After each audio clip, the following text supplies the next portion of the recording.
It's like 9:30 on Saturday night. The bad news is I just watched my Toronto Raptors completely choke against the Cleveland Cavaliers. And I was 100% wrong on the Raptors.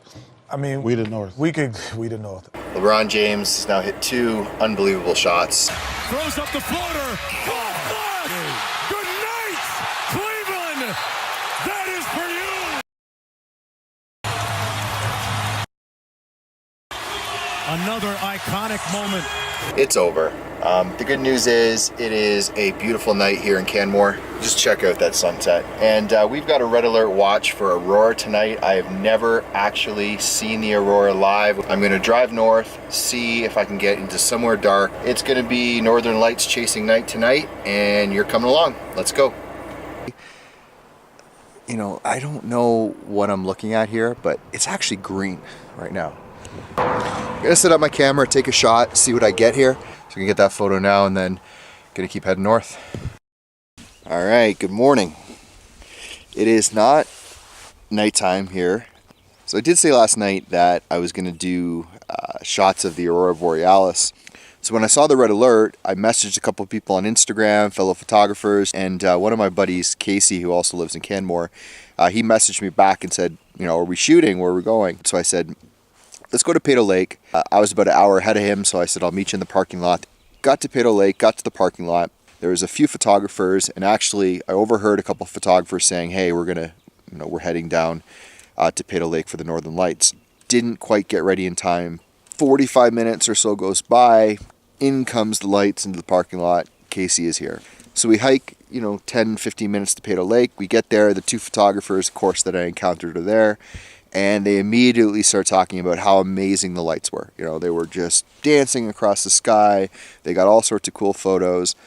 I'm like, okay, well, let me set up my camera and see what I can get. They're like, it's basically over. I'm not filming at this point. I'm not sharing anything. I'm just frustrated. So set up my camera. Managed to get a couple cool shots. Don't get me wrong, they are very neat, a lot of green, but it's hard to describe what they saw before we got there.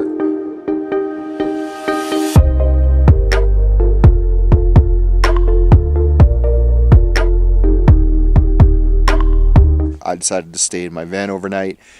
And then I was faced with the second big dilemma, which is at 5:15 this morning, my alarm clock went off, walked up here, and it all leads to this. I mean, if there is a more spectacular place in the world, I honestly don't know where it is. This is Peyto Lake right here. This is a pretty famous shot. This lake is one of the most brilliant, bright blue colors you're ever going to see. And as you can kind of see right along the side here, it's just starting to melt now. I am literally just sitting here in my chair looking at this view. There's no one around. I did something unbelievable for my future self last night, which was I made coffee with some hot chocolate in it right here. Made this last night, was gonna drink it, didn't drink it, woke up this morning, it is still hot. So I'm just gonna have my coffee. I'm gonna let the time lapse basically run, and who knows, oh, look at this. I'm gonna get that right there, which is the moon coming up across the mountains. So be right back.